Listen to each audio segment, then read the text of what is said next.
I have Tom Neumark. Miss Rich, I ask you to start the clock. Sorry.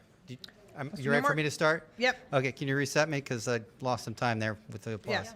So I'll just ask, we have a lot of public comment. I'm going to stick to the 3 minutes.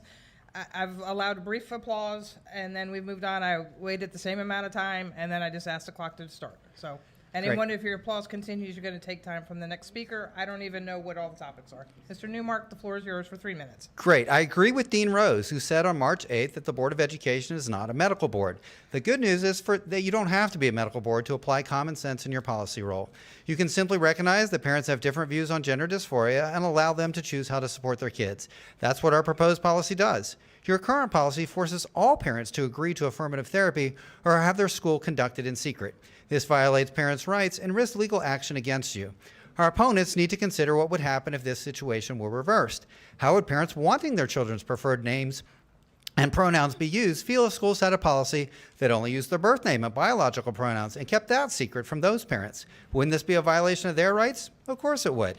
Our opponents support schools conducting affirmative therapy without parents' consent, citing safety concerns about homelessness, ignoring the safety concerns of other parents who reasonably believe that social affirmation can lead to irreversible medical and surgical interventions. The evidence shows that it does, which is why England, Sweden, Finland, and Norway have all moved away from it. You are leaders of a diverse county. Shouldn't all parents' concerns be reflected in your policies? Opponents made the astonishing claim that minors have a fundamental right to hide their gender dysphoria and name changes from parents, and that schools are legally required to collude with minors to keep this secret. But no such right or requirement exists. Federal law guarantees parent access to education records, and Maryland law allows parents to veto their child's name change request.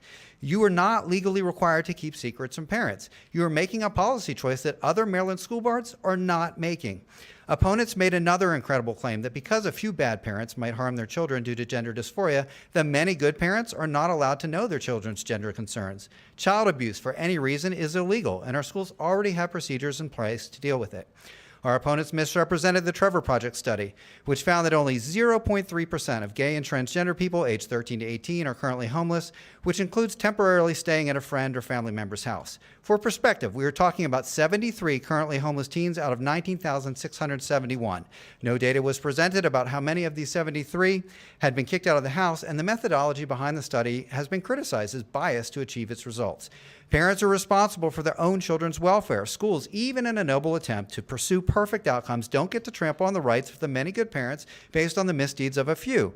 Our proposed policy recognizes the right of our opponents to choose affirmative therapy for their kids, but also our right not to. To our opponents, I ask, since we support your rights, why won't you support ours?